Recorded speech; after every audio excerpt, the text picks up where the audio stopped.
I pledge allegiance to the flag of the United States of America and to the republic for which it stands, one nation, under God, indivisible, with liberty and justice for all.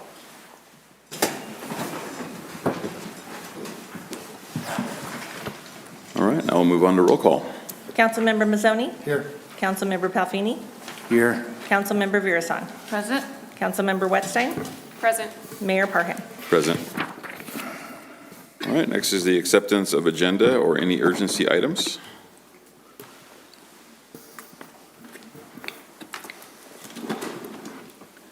Does the council have any questions or items to add or remove? Not for me. I move to accept the agenda as written. Second. All right, any discussion? All in favor? Aye. Aye. Aye. Any opposed? Motion carries. Next, we'll move on to non-agenda public comment. Do we have any comments this evening? Yes, we do.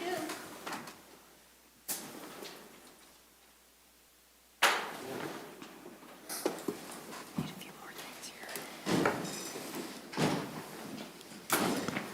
here. Is this on? Yep.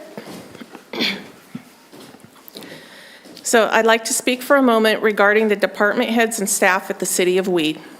I've had several jobs over the years, and I can safely say that this is the best group of people I've ever worked with. Working in government is much different than working for a private entity. We are tasked with being stewards of public funds and public property. As with any public entity, we are trying to utilize scarce resources for the better good of the citizens of Weed. Over the past year, it seems that a gap has formed between City Council and the staff at City Hall. City Manager Stambaugh and I have had a spirited discussion regarding the need for open communication between the staff at City Hall and City Council. The dissemination of information between staff and council should be open and flow freely. It should not be filtered through one person. I would encourage each of you sitting on City Council to take the time to speak with each of us from time to time so that you have a clear understanding of the issues facing the staff that you're in charge of governing. I think it's especially important to speak with staff when issues arise that cause you to question their integrity. I would venture to say that picking up the phone and asking questions prior to making public statements regarding those issues would be a preferable course of action. That being said, I view my job here as one of providing information to other people so that intelligent and informed decisions can be made. I am not the one making those decisions, but merely a source of truth regarding the finances. My presence in the Measure O committee meetings was just for this purpose, to provide information so that those charged with making recommendations to this council could be fully informed in that respect. I have stated for the past 2 years of Measure O meetings that the Measure O committee recommendations are just that, recommendations. City Council has the prerogative to either accept those recommendations, modify those recommendations, or refute those recommendations. I also shared with the Measure O committee that there were additional strains on the budget this year due to ongoing budget deficits and the additional burden of cleaning up Main Street. As in the prior year, I questioned all of those asking for funds if we were the sole source of funding or if they had also pursued additional sources of funding for their programs. All of these are reasonable questions and statements, and I do not believe they fall under the definition of strong-arming. The point of my statement here tonight is not to defend myself, because I don't believe I need to. The point is to impress on council the weight of your words on staff. When suggestions of improprieties regarding city staff are alluded to on the dais, we are listening. We are the people in the trenches who are trying our best day in and day out to make this city run efficiently and effectively. If you have concerns that you feel need to be addressed, please come and talk to us. We've been asking you to do that for months now. Please don't disregard the staff that has been here with you through the challenges the city has faced over the last few years. We deserve better than that. Thank you. Thank you. Thanks. Do we have any other public comment this evening?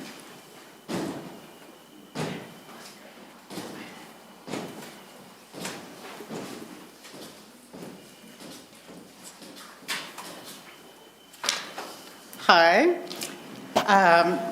Dustin and I have agreement that you need to know me better, and you need to know our Chamber of Commerce better. So I will be reporting to you in a quarterly matter, trying to tell you exactly what we do. So I wanted to start out with, my name is Nancy Irvine. I'm the Executive Director of the Weed Chamber of Commerce and your Weed Visitor Center. I have been at the cabin for 2 years and 3 months. I was born in Wairika and raised in Hilt by Robert and Dolly Trinka. My grandfather, Giovanni, worked at the Weed Bakery. My dad was born at the Weed Hospital. When Fruit Grower Supply opened a mill in Hilt, my family all moved there. We always came back to Weed to visit with many relatives and to play bocce. My dad was a Siskiyou County District Judge, and he and my mom owned and operated a large mobile service station in downtown Hilt. My uncles built and owned the State Line Service, which had Frosty, liquor store, fuel, and a small museum of Hilt. Wairika and Weed high schools were major rivals. I was Wairika, my relatives were Weed, of course, and we had so much fun with the rivalry of football games, as we shared a hatchet and an axe, and it was a big deal. And so I want to tell you now about the Visitor Center. We have had 776 visitors since March 3rd, after a 3-month closure due to a budget shortfall. Some of our visitors were from Mexico, Germany, Panama, Italy, Ukraine, Japan, and all over the US. We have had 5 fun, successful mixers this year, put on special events such as Chinese auction, Carnivale, and about to have Rollin' and Weed car and bike show. We led the community, and Dustin in cleaning up Main Street from the Arch to the Merc. We plan on continuing this with the Rotary.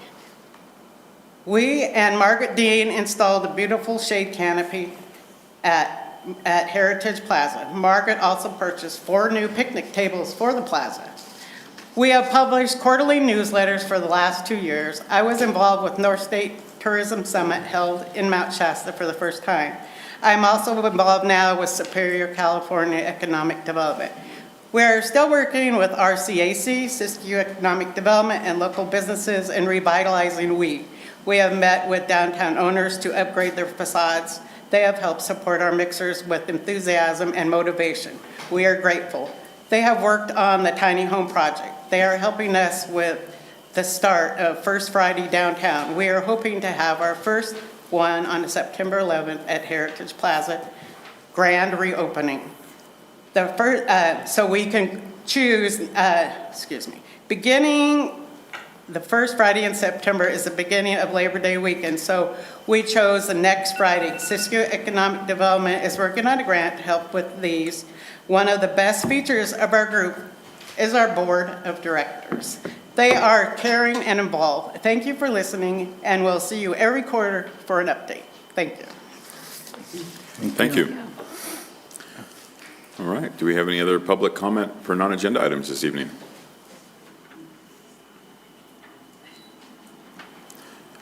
All right. If there's no additional public comments, we will move on to council member announcements, meeting reports, and comments.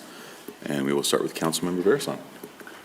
Nothing to report for myself this month, but it is back to school, so all the kiddos and all the parents that are working up to get school supplies, good luck to you. A bunch of hustle and bustle out there getting the kiddo back to school. So see you guys soon at the school. That's all for me. All right. Thank you. Councilmember Mazzoni. Just a couple of things. One thing, the last meeting, we had a good turnout, and I'm glad that it was explained, and I'm telling everyone again to go out and vote in November on this 1.5% for our tax base. If not, I'm telling you, we're going to be in bad shape, regardless of what You may or may not think in the public. I know what the budget looks like, but we need some help. And that doesn't mean that we won't survive it. We're going to survive it at a very lower staff to do it. So I want to say I appreciate everyone that was here that took the time out, and I'm glad that most of everybody in that meeting got what they wanted. And I want to continue that. And that may not happen without that vote. I'm not strong-arming you, not doing anything, I'm just telling you facts. And on a very good note, though, I looked around at the city parks, and they look really good. I've been up there taking my dogs around and everything, and the parks look good. Everything is looking really good up there. I see they're doing a lot of construction on that place. And every day, well, every 3 days when I run and stuff, I see a little bit more on there. So I'm very happy for them, and I'm glad that everything is looking really good around the city. So my hat's off to them. All right, thank you. Councilmember Wetstein. Nothing to report on way of meetings. I have been hoping and in active discussions about getting perhaps some engineer plans for the back-to-school situation.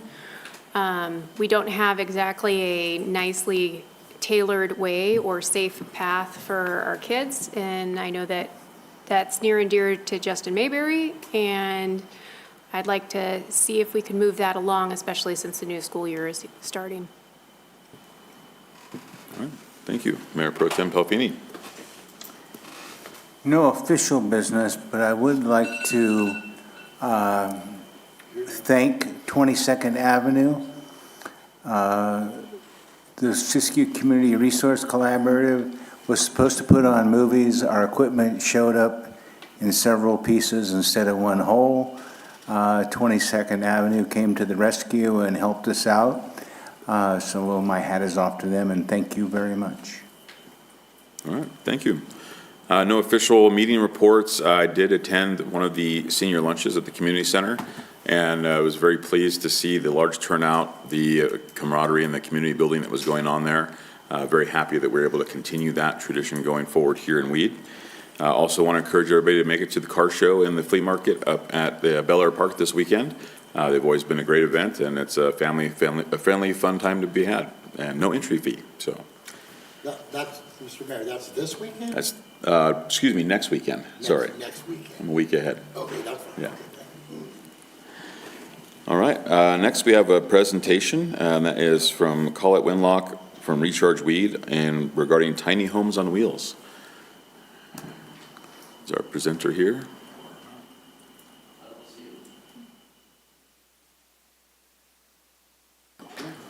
All right, well, I'll make a motion, we table that to the end of the meeting in case our presenter makes it in later. I'll second that. All in favor? Aye. Aye. Any opposed? All right, we'll table the presentation to the end of business. Next is our consent agenda. Item A, by motion, council will consider second reading and adoption by title only of ordinance number 493-2026, imposing a 1.5% transaction and use tax for general governmental purposes to be administered by the California Department of Tax and Fee Administration, subject to the approval of the voters. Item B, by motion, council will consider resolution number 35-2026, declaring certain city property as surplus. Item C, by motion, council will consider resolution number 36-2026, approving cost of living adjustment increases for fiscal year 26-27 for non-represented employees. Item D, by motion, council will consider a waiver of Weed Municipal Code 9.10.110, sale of alcoholic beverages within the boundaries, WMC 9.16.010 and 9.16.030, for possession of open container and consumption of alcohol within the event boundaries of the Rollin' and Weed Car and Bike Show, August 22nd, 2026 at Bel Air Park. Item E, by motion, council will consider waiver of Weed Municipal Code 9.10.110, sale of alcoholic beverages within the boundaries, WMC 9.16.010 and 9.16.030, for possession of open container and consumption of alcoholic beverages within the event boundaries of the first annual Lincoln Heights Music Festival, September 5th, 2026 at Charlie Bird Park. Item F, by motion, council will consider approving payment to Equiture for required upgrades to the 911 radio and recording system. Item G, City Clerk, by motion, council will consider approval of the July 9th, 2026 regular meeting minutes.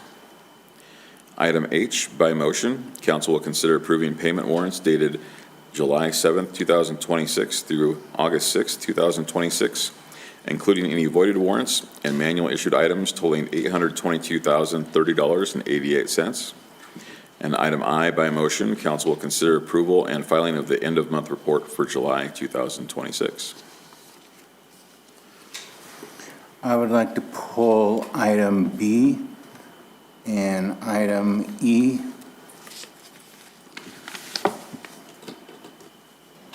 Item B is in voting. Yes. Just for clarity. But I think the public would want to be clear on what we're doing here.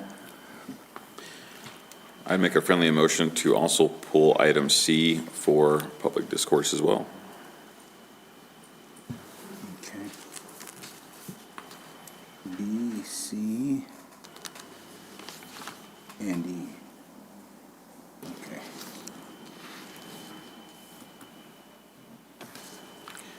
All right, any discussion amongst council or second on that? I already made the motion. I'll second. Okay, we have a motion and a second to move items B, C, and E to regular business. I'll second. All in favor? Can we take public comment on the remainder of the consent? Do we have any public comment on the remaining items, which would be A, D, E, or excuse me, A, D, F, G, H, and I? Okay, there's no public comment. All in favor? Aye. Aye. Any opposed? Motion carries to accept the consent agenda with items B, C, and E removed to council business. So now we'll go to regular business, and we'll start with the items removed. Item B, by motion, council will consider resolution number 35-2026 declaring certain city property as surplus.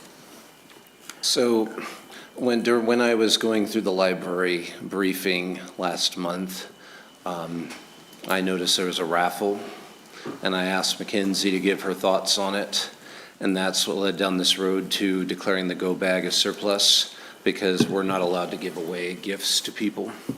And so this is just me making it right, so it allows the library to give a donated item for what they intended to do. We do have to change the wording of it, as I stated in my agenda memo, but it's just to do the legal right thing and follow the processes as demonstrated by Mackenzie. All right. Okay. I wasn't clear, so Yep. it's fine. I'll make a motion to accept, or I'll make a motion to approve item B from the consent agenda. I'll second that motion. All right. Do we have any public comment on the giveaway item from Fire Safe Council? Okay. All in favor of item B? Aye. Aye. Any opposed? All right, motion carries. Item C from the consent agenda, by motion, council will consider resolution number 36-2026, approving cost of living increases for fiscal year 26-27 for non-represented employees. I feel like I'm in a rock and a hard place, because at one end, I want to make sure that we acknowledge the hard work, as Jill stated, that we acknowledge the hard work that staff does every day. The represented folks have a guaranteed raise with their contracts for various percentages based on what the MOU says. And I also looked at, there is a history every year when that happens, that the city council has had resolutions brought to them authorizing a raise or an increase for the non-represented staff. I've had multiple staff members request this of me, and I wanted to make sure that I honored their request by bringing it forward. I do know that it's a tough sell when at one end we're in a budget shortfall, but on the other hand, I want to make sure that I honor our staff and our department heads who are also underrepresented, who work 50 to 60, 70 hours a week without being asked to make sure that the city functions smoothly. So 3% was based on CPI, which is traditionally what I've used as a professional. It's a good barometer. I know we've had internal discussions about that, but it is a good metric that is used by a lot of people in my profession. So they were at 3.2%, so that's why I proposed 3%. Either way, if that 1.5% sales tax whether it gets that, either way, we're going to have to face a tough position anyway, whether it gets voted on or not. But that's kind of the conundrum that we're in. All right, and what's the fiscal impact of that to the annual budget? Normally, that would be stated on the agenda memo, but it's just slightly more than $40,000. How much? $40,000. Thank you, Joe. Well, I believe that it is good that our city manager is looking out for our non-represented staff, since they don't have unions and whatnot to advocate for them. And it's certainly not a break-the-bank number. Do we have any public comment? I did want to give credit. I had help in reminding me. So I can't take credit for this. All right. So who'd you have help from? The department heads Oh, the department? Oh. and staff. So why did it come up right now? Why not 3 months ago, or why now? Why now, right before we're going to have an election and the deficit that we're in? Why are we doing it now? Because staff brought it to my attention. I didn't know that it was traditional to bring it up, so now I know. Do they normally do, does whoever can answer it here, when does it normally due? When do you normally get COLA raises? The COLAs are normally done at the beginning of the fiscal year, which would be July 1st. Yes, sir. This COLA is written to be retroactive to July 1st. Yep. I think that also coincides with the other bargain units, is that correct? That is correct. Okay. So right now, this is just for department heads, this particular COLA? Just- Unrepresented. Well, would that be Front you office, and yeah. Sandy and Justin, and that's who we're talking about? And some staff members. I know that the finance department's unrepresented. Who? Finance department's Oh, yeah, unrepresented. yeah. Okay, good. I just want to make sure it's going to. And I think our lieutenants are also unrepresented, so our lieutenants at the fire department. There's 13 total, Mark. Any public? 13 total. Thank you, Sandy. And the librarians Yep. are also included in unrepresented. All right, do we have any public comment?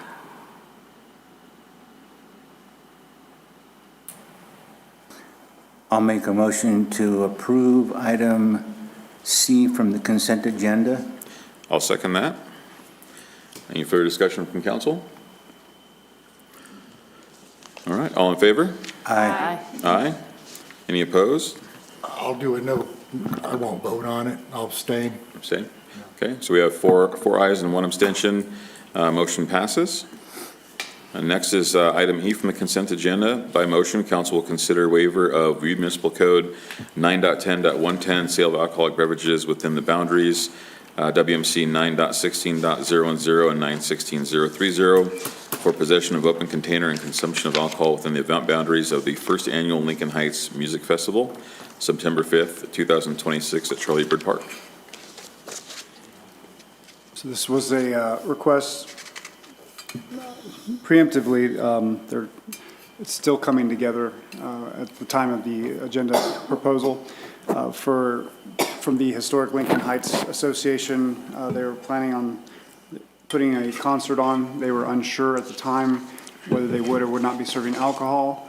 But since the event would fall before the next city council meeting, they requested this waiver, just in case that they do, the event comes together and they do end up serving alcohol.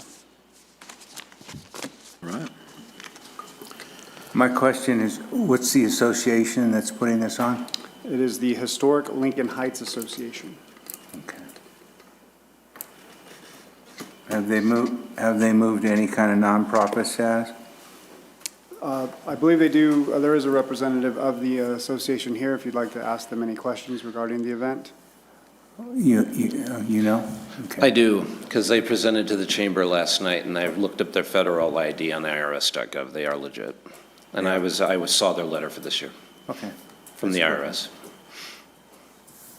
That's what I was just looking for, is not just miscellaneous. I wanted some kind of organizational thing. Okay.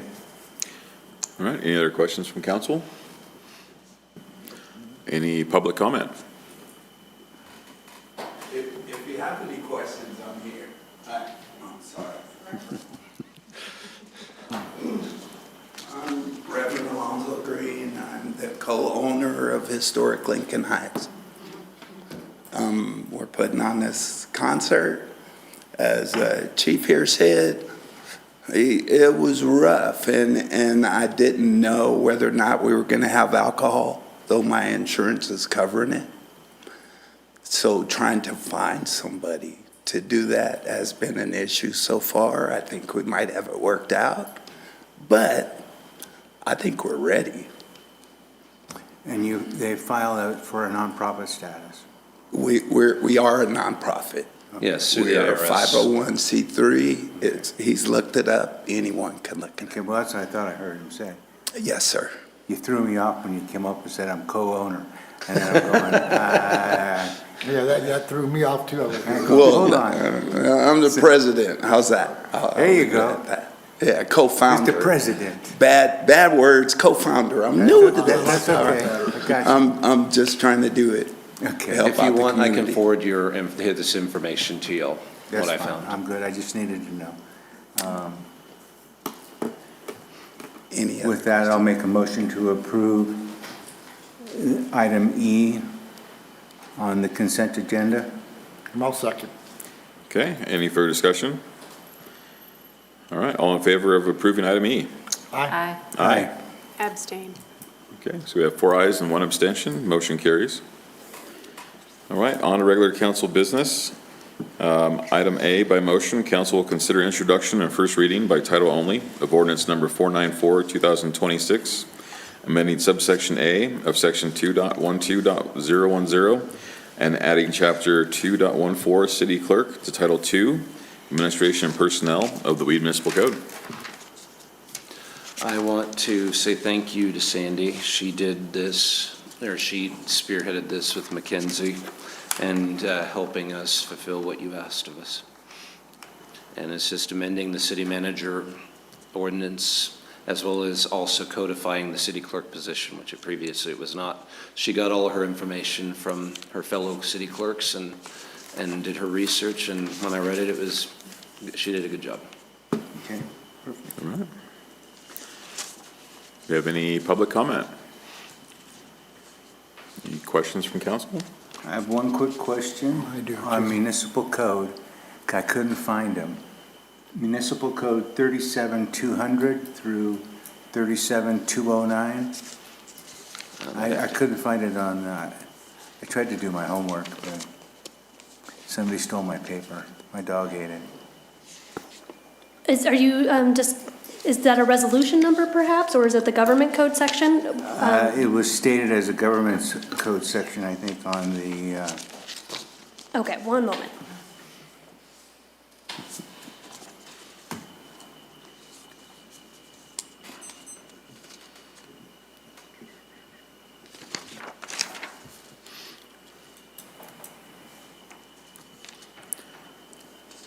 All right, while our city attorney is looking that up, do any other questions from council on this item? Well, I do. I looked that over in there, and when do you possibly make changes in it or discuss changes? I'm not ready to make them at this particular point, but I'm not saying I'm not either. I want to study it more, and I have some wording in there that I want to be explained to me anyway. So can I do it on the second reading? If there are substantive changes at the second reading, then we'll need to take that back and it'll restart Right. at a But first I reading can, again. but I don't, but I'm just saying, I have enough time to look at it. Yes. Okay, that's Yeah, what I need. and to address the government code section, section 36501 is Very short, to the point. It says the government of a general law city is vested in a city council of at least 5 members, a city clerk, a city treasurer, a chief of police, a fire chief, any subordinate officers or employees provided by law. So that's the statute that says cities have a city clerk and they are vested with That's the authority. 37,200? Okay. It's And there's 30 another one that was mentioned, which is 40802 through 40805. It was pretty long. Oh, okay, this is the finance director provision. Yeah. Right, the city clerk is provided certain, they're tasked with certain provisions. I can pull it up and read it too. But those have already been delegated to the finance director. This is just codifying that she is the one that's actually carrying out those duties that is technically assigned to the clerk by state law. Okay. All right. I'm going, I couldn't find them. I'm going, okay, maybe I'm just, I won't say the stupid word. Yeah, stupid. What she said. Yeah. They're there. All right, thanks. All right. Do we have any other questions or public comment?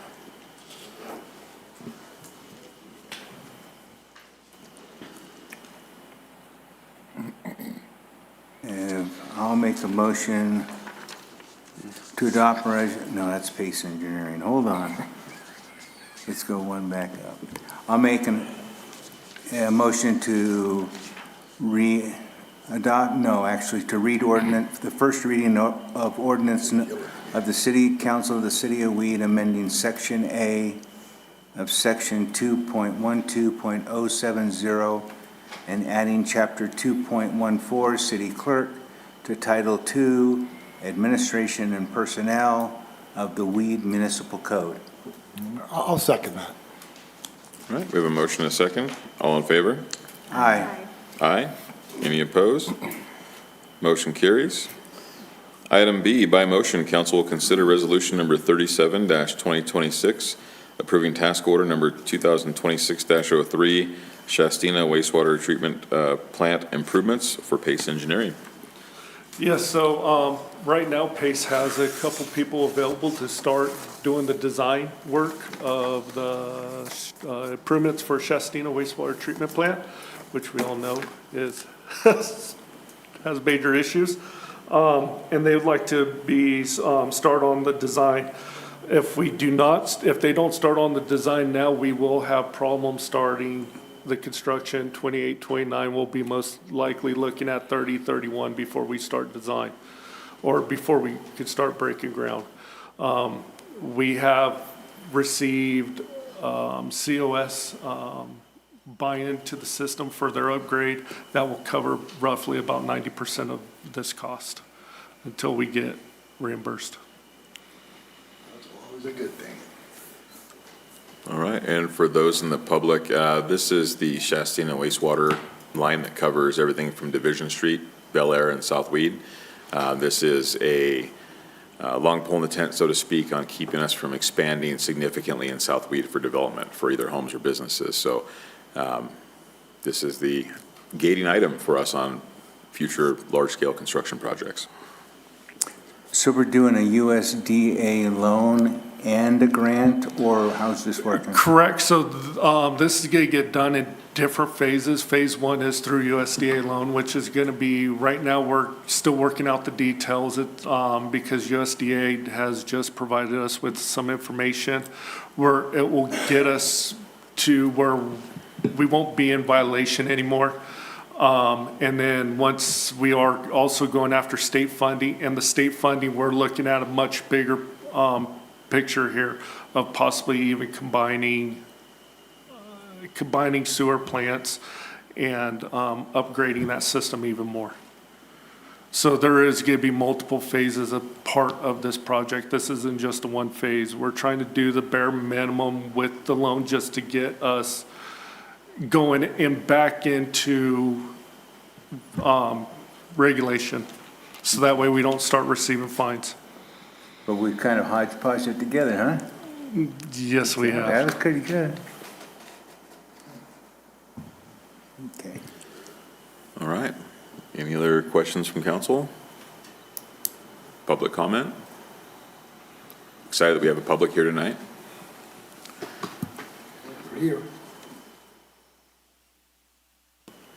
All right, well, I will make a motion that we consider resolution number 37-2026, approving task order 2026-03 for the Shastina wastewater treatment plant improvements for Pace Engineering.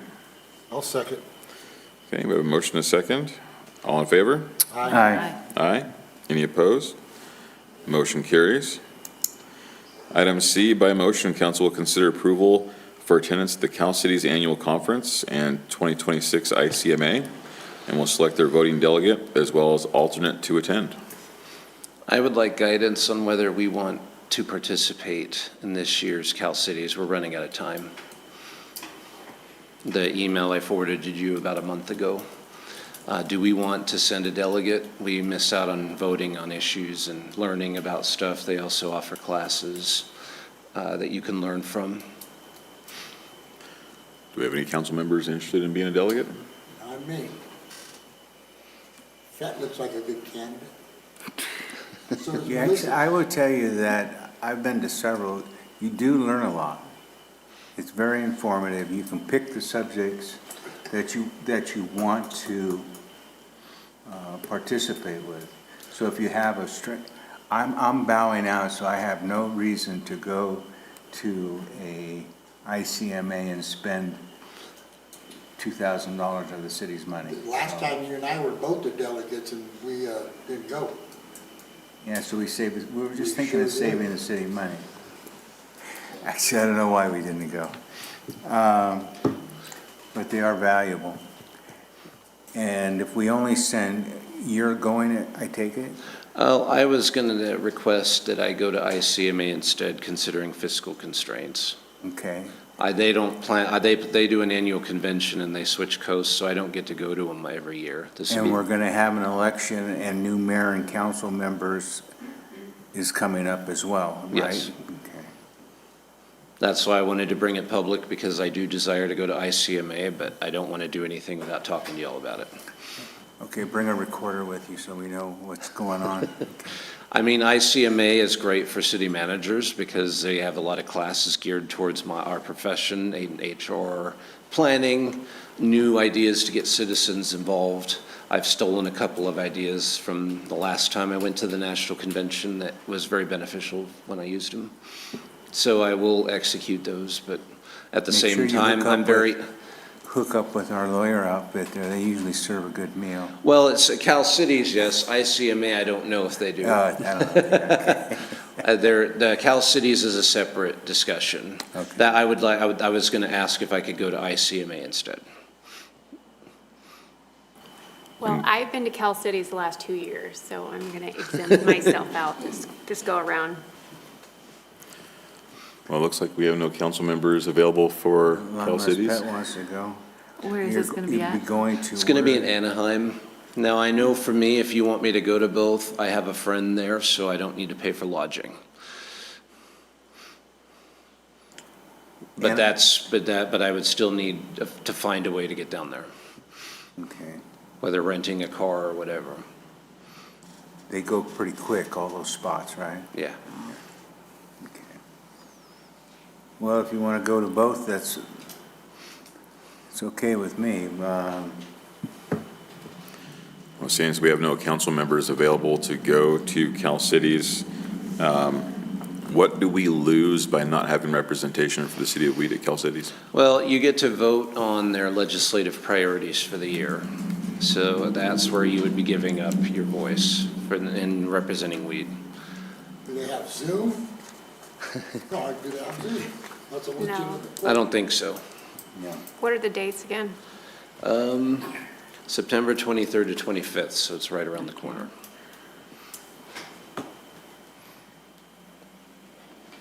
That's the Cal Cities?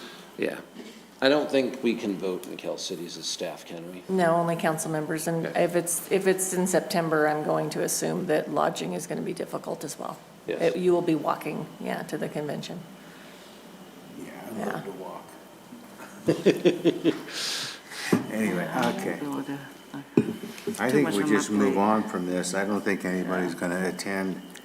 I make a motion Okay. to approve resolution number 37-2026. Oh, I think There is that's- no resolution. That's the wrong previous one. item. So Motion we, will consider approval of attendance at ICMA for our city manager. Thank you, council. okay. I will second that for the ICMA. Looks like we have nobody for Cal Cities this year. Do we have any public comment on either? All right. Any further questions from council?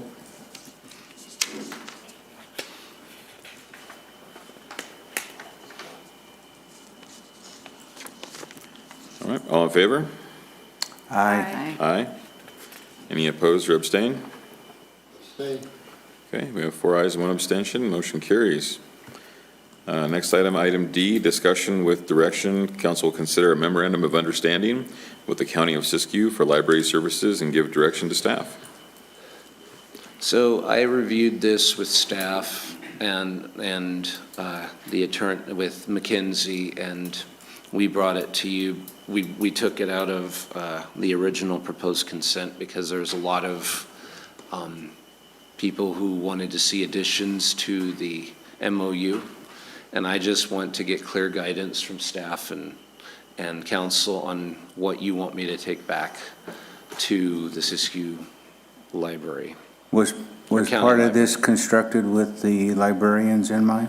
Well, no, and we're gonna, she's here if she wants to participate, and I will make sure she will give her stuff. But I just wanted to get it renewed because it is expired. They are currently providing services without an MOU.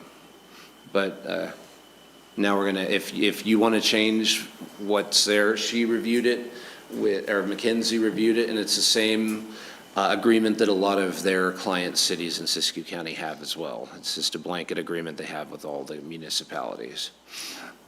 What is the staff determined as to being kind of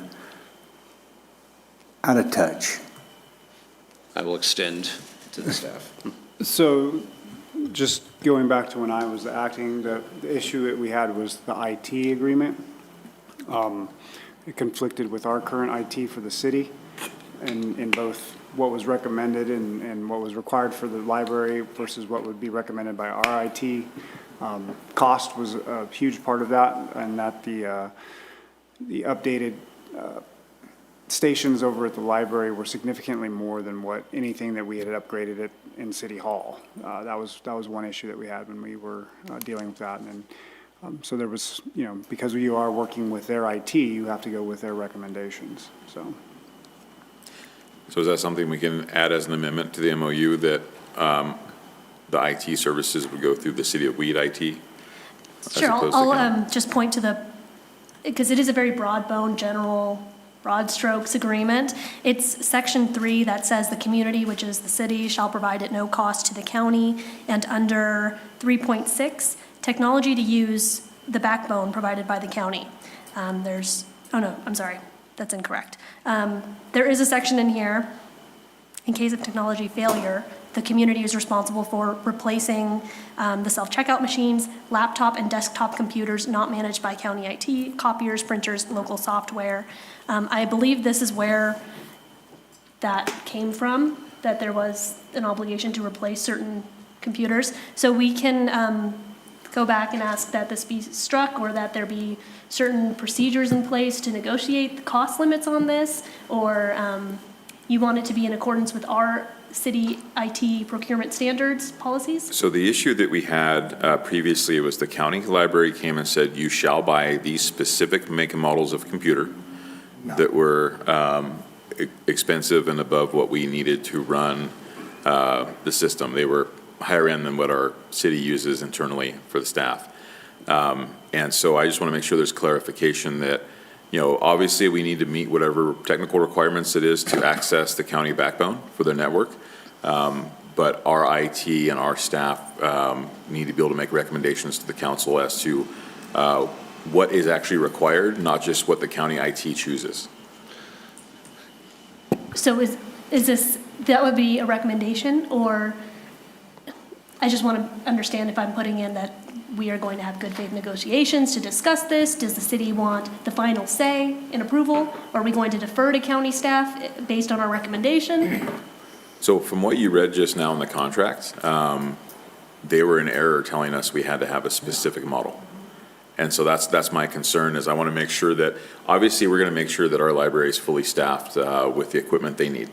You know, if a copier fails or any kind of technology device, I just want to make sure that if our IT says that it's way overkill and it costs 3 times what we're using for, you know, our internal services here, that we have the final say, and that the city's not beholden to the county on what specific computers we buy and the cost. Sounds like negotiate. Yeah, I'd like to add something else. Also, I think there were also some concerns with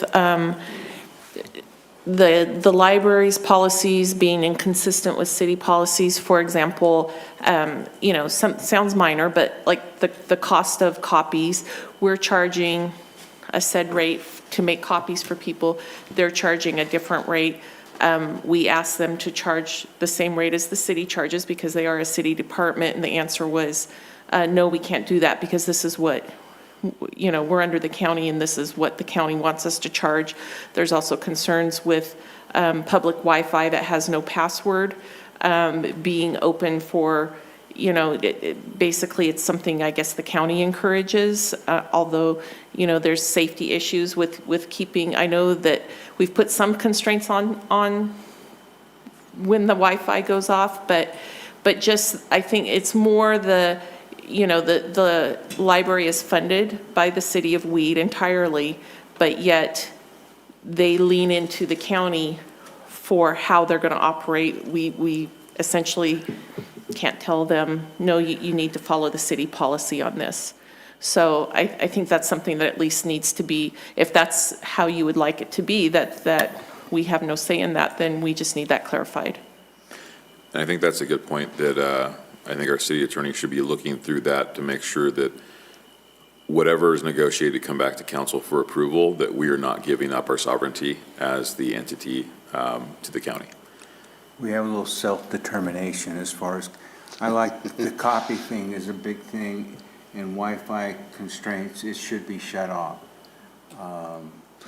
well, and it is, I don't have the hours in front of me, but it is between, it is now, I originally wanted them to do it during the library hours, but then I at least agreed to their counterpoint to, I think it's 8 in the morning, correct me if I'm wrong, but 8 in the morning to 10 at night.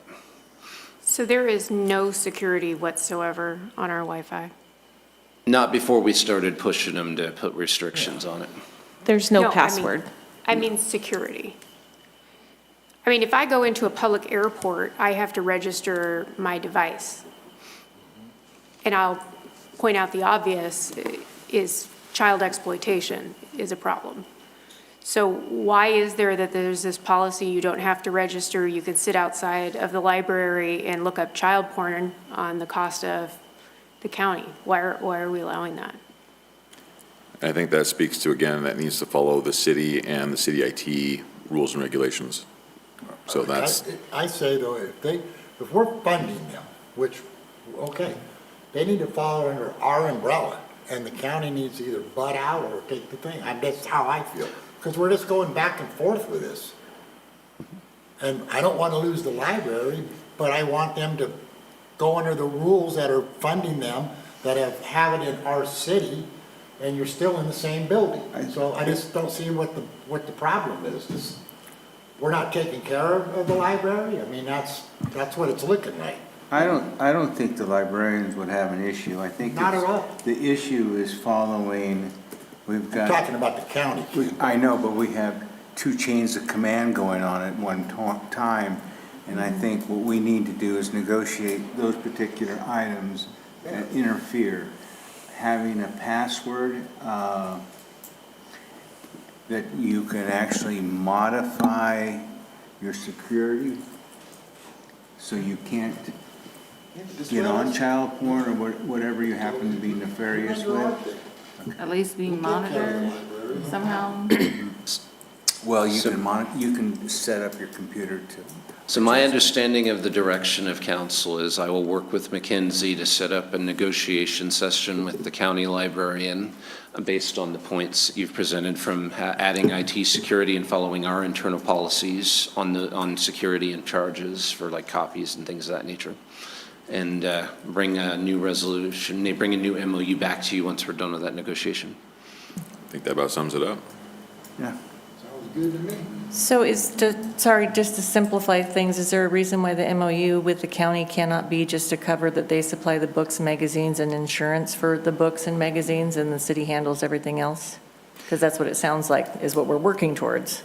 So the county is providing, from what I read in the MOU, and McKenzie, correct me if I'm wrong, but the county's providing internet services as well as the backbone networking.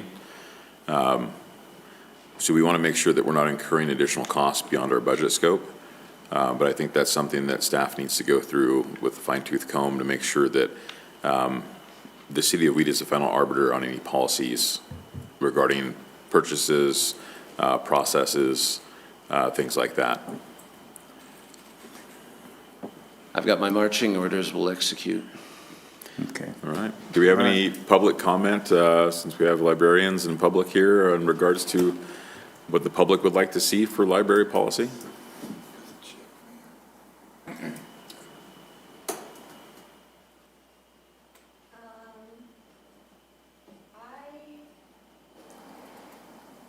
Would have questions about how Push you the mic plan down. to implement some of that. I know that this was a tricky agreement.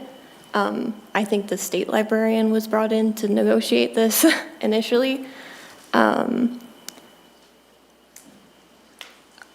I also feel like it would be probably helpful for council to have more information about how the library is set up currently and why.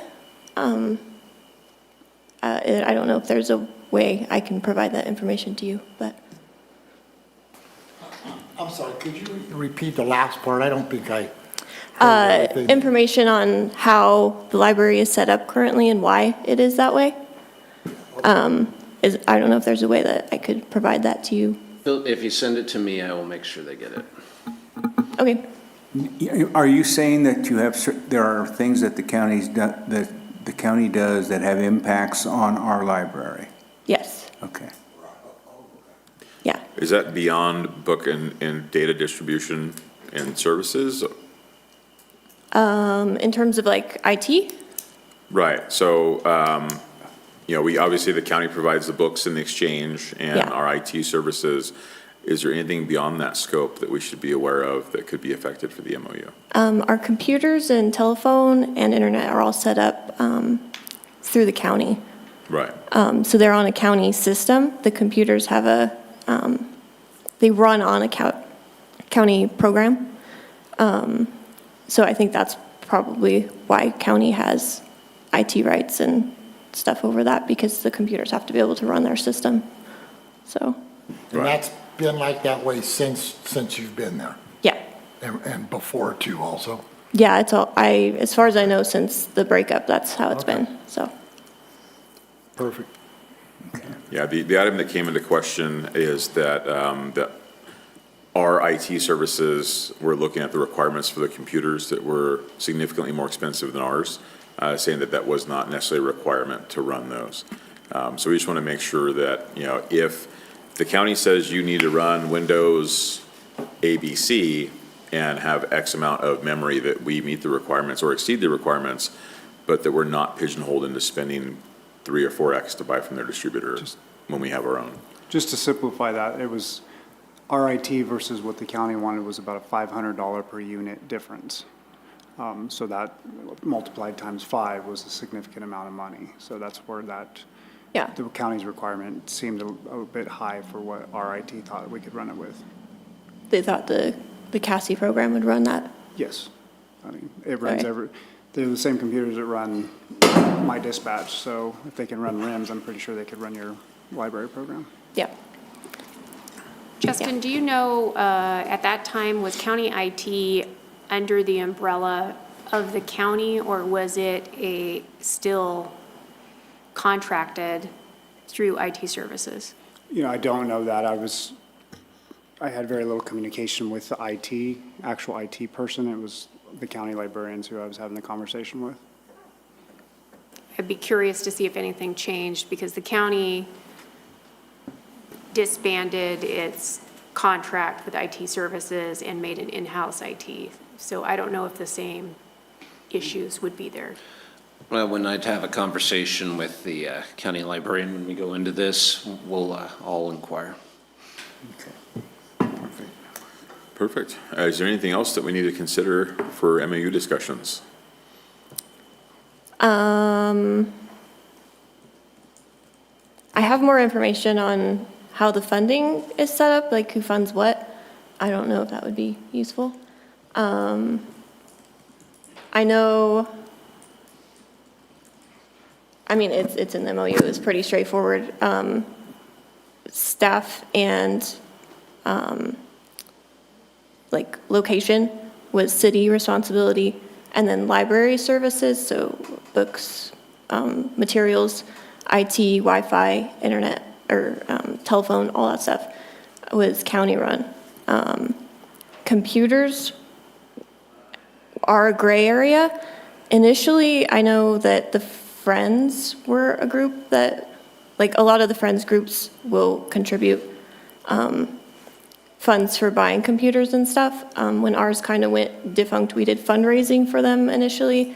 But our fundraising now, because we don't have the Friends around, our fundraising goes, what we get in donations goes to the city accounts now. So I think that's why we went to you guys when the computers needed upgrading. Yeah, I'm not really sure what else. Any donations you get, that comes directly to the city. Yeah, all our donated funds go here now. And then it's divvied. There is, Vestal. That's a whole nother, We're yeah. looking into Vestal Yeah, as a service. yeah. I just want to make sure. But yeah, currently our fines and prints and our donated funds go deposited here, so. And I would need to, before I go look into Vestal, I'm going to give Jill what is being proposed so she can give me her analysis of it. I haven't done that yet.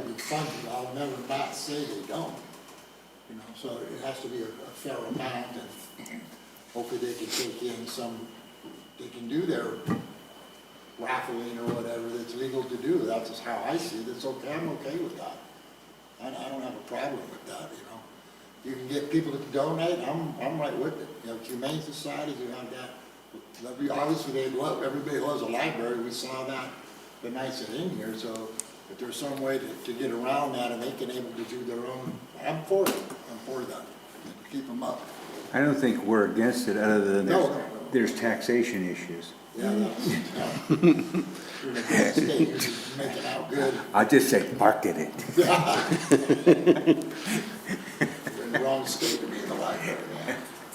All right. So just to clarify my understanding again, so when we go to negotiate, we will look at the IT, making sure that aligns with our policy, and making sure that our policies regarding charges and our fee schedule and whatnot is what applies to the library.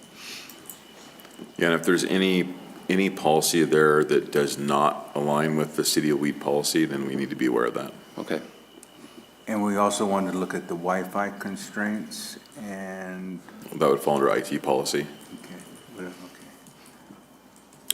All right. Making sure.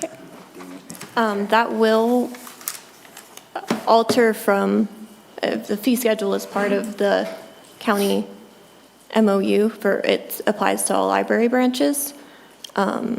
So that's why we couldn't just adjust the printing because it falls under the MOU. It's set by the county as a county library branch. So I'm just concerned that in taking on more responsibility, you're also going to be taking on more cost. So. Well, that's something staff will have to look at to see where there is an alignment between the two entities. what the give and take is there. So I'll add to that. The conversation I had with the county at the time was they would be willing to raise the fees to what we wanted, as long as I would sign a 3-year contract extension. And so I was not going to do that for copies on something that needed to be looked at. So that's why we didn't pursue that. So I'm a little confused. So the library is obligated to follow under the county direction instead of the city's direction on what we needed? So we're a county library branch. So our library services are provided through the county. Staffing and location is provided by the city. That's even like in 1907 when it was set up, that's how it was set up, so. So you have to follow both direction. So, Yeah, okay. I see where this can get sticky. Okay, I just want to clarify that. Thank you. yeah. And to clarify a little bit further, at the time of this also what was occurring was we had people who had become city employees at the library, and we did not have employee files or anything on them. So there was a lot of things that needed to be clarified moving forward, and that's why the contract is expired, I'm assuming, because it needs to be clarified, yeah. I see. All right. Justin, how many county branches are there in Siskiyou? I would defer to her. There's 12. That'd be all right. Is this And- one of the biggest ones? We're the third busiest behind Wairika and Mount Shasta. Sorry.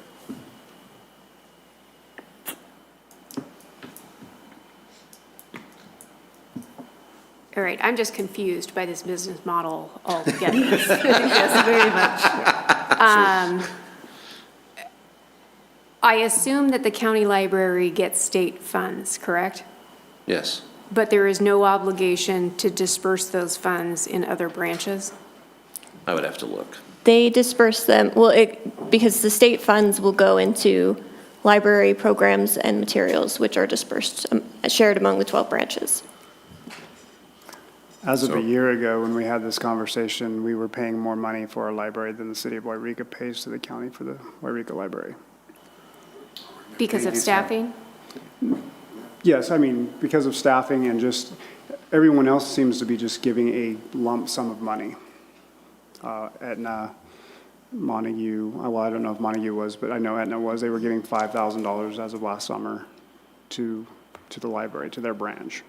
Yeah, they have Dunsmuir an was doing endowment. the same, but they'd had some problems with the roof, so they gave a little bit more last year because they were needing to repair a roof that they'd already repaired on their own building.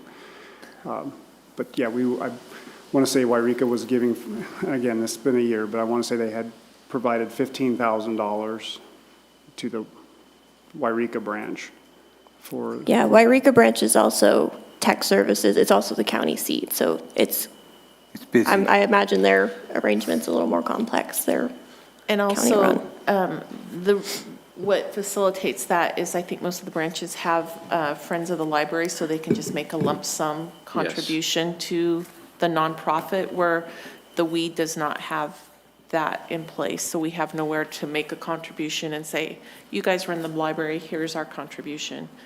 This is how we have the library under the city at this point because of the lack of the nonprofit. Okay, well, I'll take the heat on this. This is non-sustainable, in my view. It's a non-sustainable business model.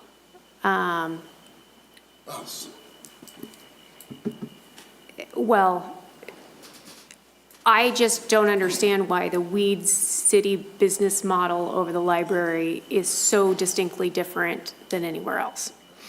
It's the same. Proposition O, or Measure O. What did you say? On measure, what we did. It's the same. It's the same Let me MOU. give a historical standpoint here, is that I believe it was 2014, the county elected to not support the local libraries. So the Friends of the Library at the time were the funders.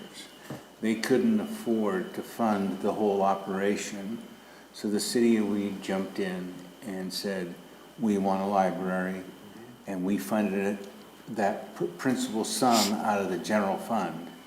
And it started off at 13 to 14,000 per year, and then it grew to about 35,000 per year. And at one point, Jill can correct me if I'm wrong, but it went up to over $100,000 per year. The Friends of the Library did have funds. There was some, I'm not going to go into all of the back and forth on that one, but it ended up having a little bit of animosity, is what I felt, between the Friends of the Library and the library itself. Just inner politics as far as I'm concerned, but Measure O is what started the funding vehicle so that the library could exist, because we didn't feel that we could continue to fund the library out of the general fund.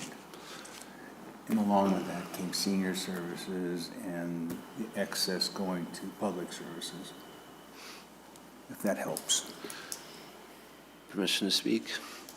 So I've got an alternative in my head already. I've already got instructions on how to set up a 501c3 thanks to McKinsey. And so it is my intention to get that 501c3 stood up. I just need to work on getting board members and shifting it back to the way it was before, if I can get them to do that. There's been some people that have reached out to me to start the process. Good. This is going to take me some time.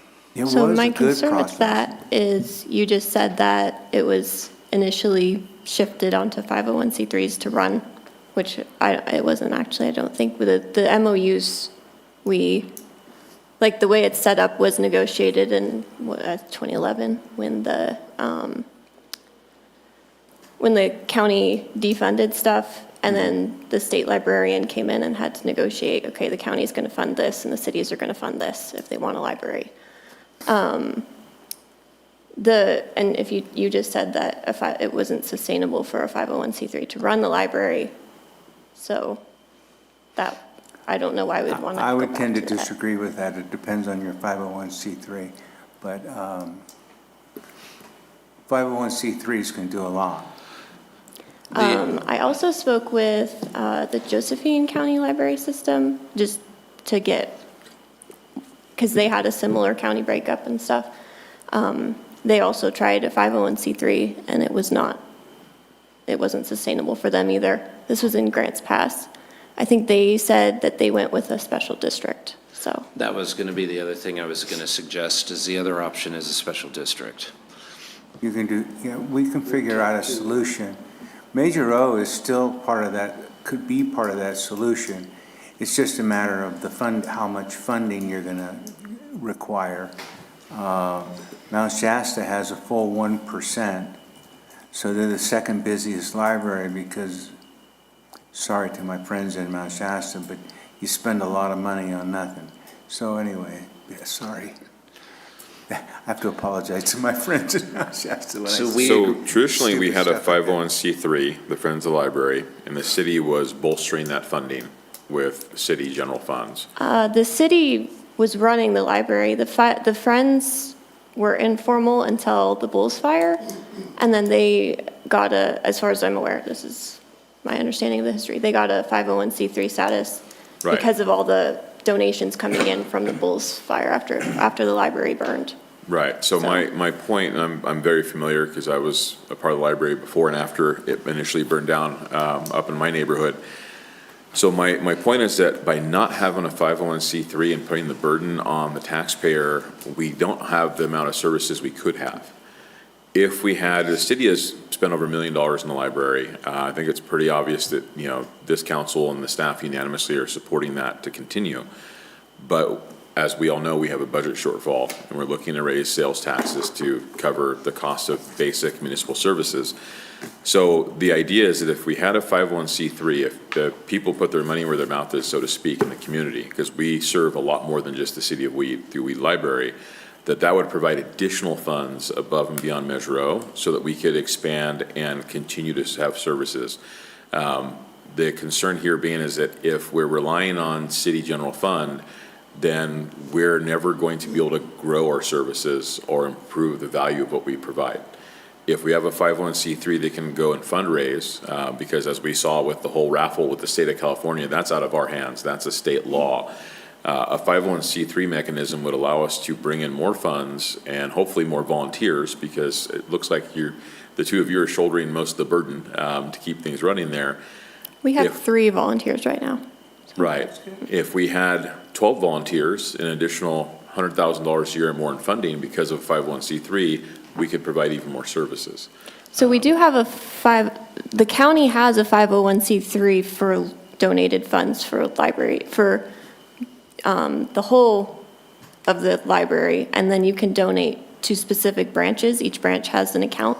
Ours is being looked at right now. So we have a repository for donated funds, so. And so having that local mechanism, I think, is important. We could do more if we had more people get involved through a 501c3 than we can do as a city. And again, it comes to the same problem we have with all of our fraternal organizations, whether it's, Rotary, or it used to be Lions and Kiwanis that we no longer have, or even with the chamber, with nonprofit organizations. It's always the same people doing the work. So I would encourage the 7 people watching on YouTube to tell your friends to go support the library. Whether you're helping a 501c3 or you're just working as a volunteer, many hands make light work. So to leave it on 2 paid staff members and 3 volunteers, I think for the amount of people that you serve, more people need to be involved to help out there. Thanks for your time. All right, do we have any other public comment in regards to the library MOU? Or any more discussion amongst council? I think we've got some direction for staff to go forward with, and I think it's good that we have these discussions, and I hope that more people from the public will come and engage with those, because we certainly want to be able to maintain and improve the services we have here. So,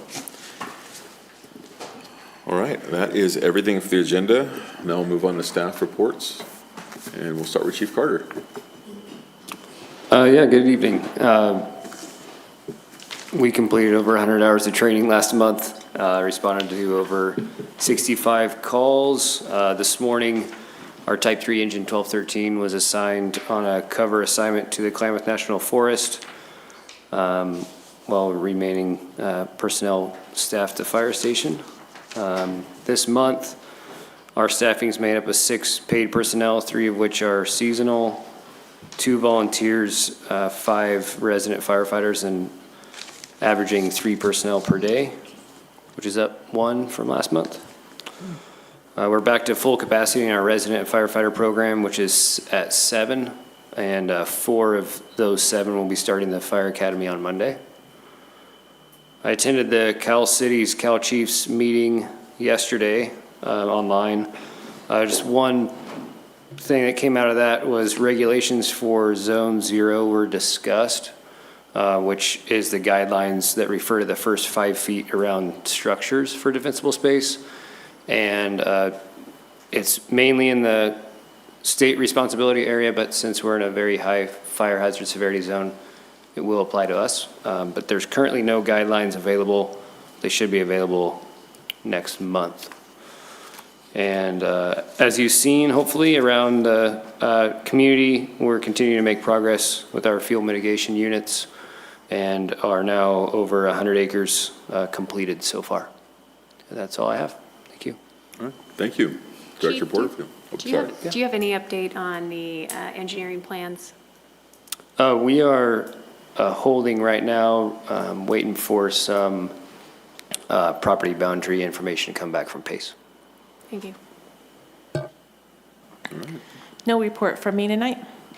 All right, Director Davis.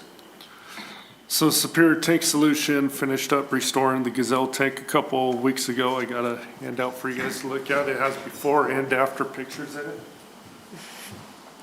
Do we want to see any pictures? You want to see the afterwards. Yeah. Not necessarily the before. There is a survey out there for Lincoln Heights community. It's part of the CDBG planning grant that we received.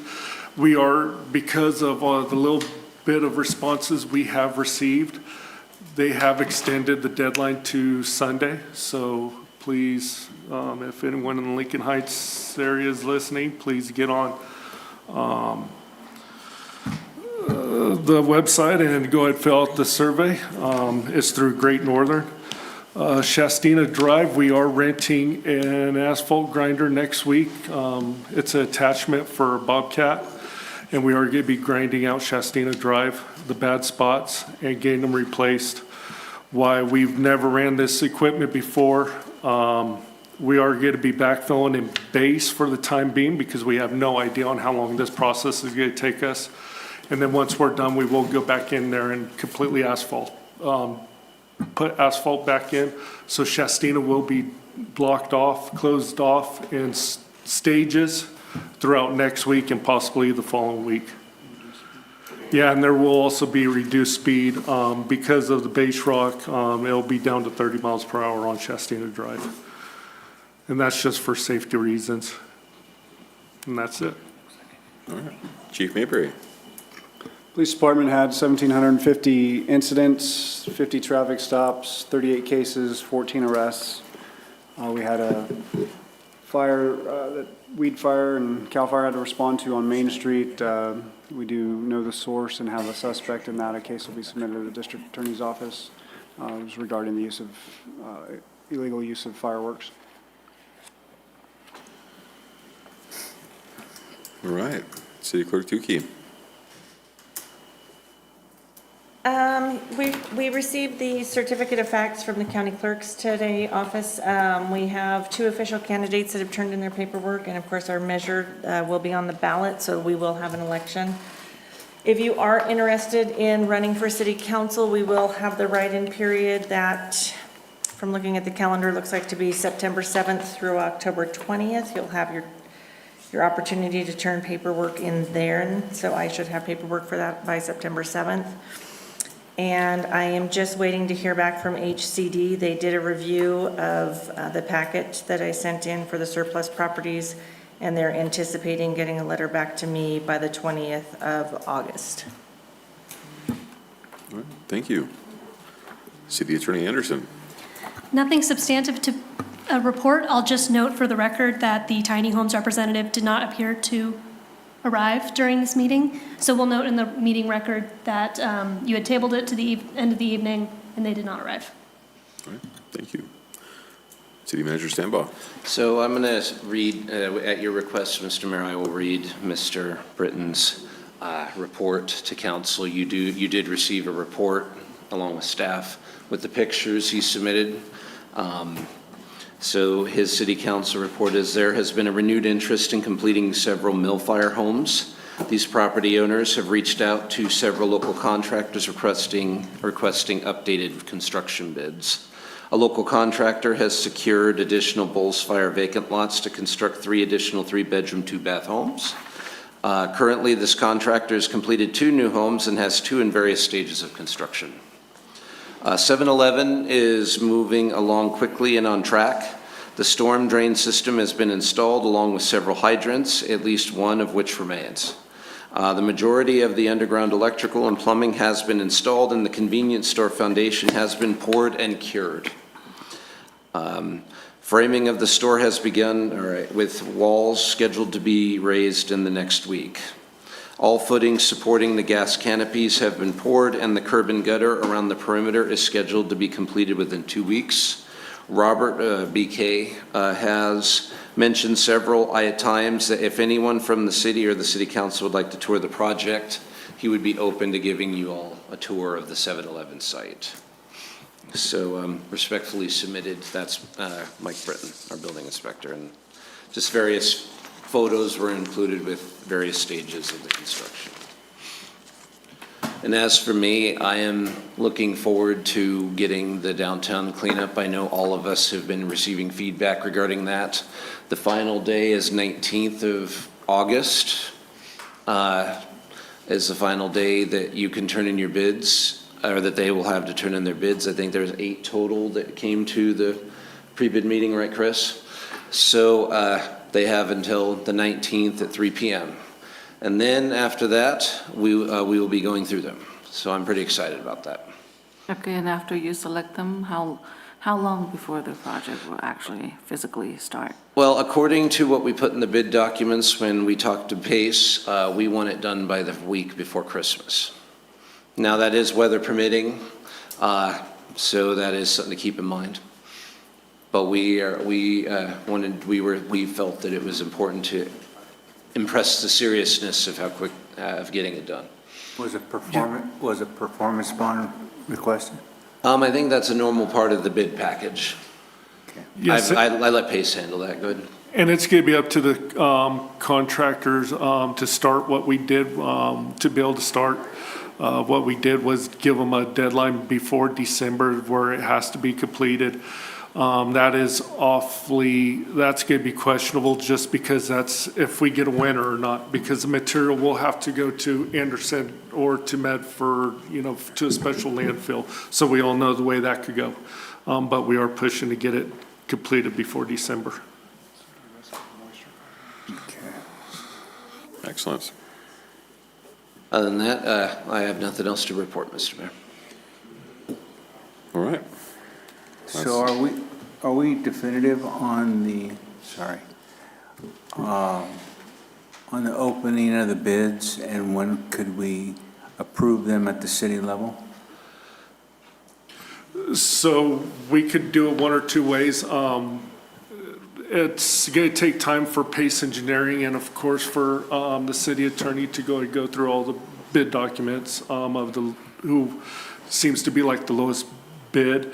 And then once we get the okay from Pace and from the city attorney, that's when we were going to go and reach out to council and see about scheduling a special meeting. Because as we know, like what just happened, it could take a couple weeks, especially if the lowest bidder did not submit a complete bid package. It can take some time to go through all of that. Okay. So by the end of the month, we're hoping? Correct. Fingers crossed. All right. Well, at least we're making forward progress. Oh, okay. If you're closing on the Before 19th, then you'll have 3 weeks before the next meeting, so that'll be up to the review process. Yeah, I mean, if necessary, I'll take a week. This is getting too close to winter for me to be comfortable. So, How long do they think it's going to take to review the packets? Usually it takes, I don't want to really put anyone underneath the bus. Usually it takes about a week to go ahead and review the bid package, make sure that everything's in there, make sure that the insurances and everything else check out. Correct me if I'm wrong. No, and it really depends on how many there are and Yeah. what the issues are, if it's something that can be waived versus if it's really towing the line of it would be an unfair competitive advantage to waive a defect.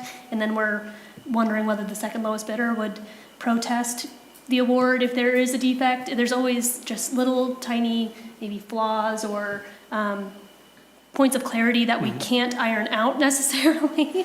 And that's a risk analysis then. So that is sort of the time-consuming part of it. I think a week is probably fair. It just depends on the number and what we're really trying to figure out. Let me ask it this way. Do you anticipate that it will be done, that it would be worth holding a special meeting to try to get this thing going? Well, the special meeting would come after that had already been completed and staff had the recommendation. So that's sort of the cart before the horse. We can't know because the bids are sealed until they're submitted what problems we're going to face when we open them. And once again, we'll be at the mercy of whoever is the lowest bidder or whoever gets awarded the contract. We're at the mercy of their schedule, but everyone is aware that this is top priority for us. You could have done it with a crew around, we'd already been done. This isn't too late. Unfortunately, with the hazardous material that's in that pile, that definitely changed the game. All right. Thank you for your reports. I make a motion to go to closed session? Second. All right. All in favor? Aye. Aye. Any opposed? Motion carries. We will now adjourn to closed session.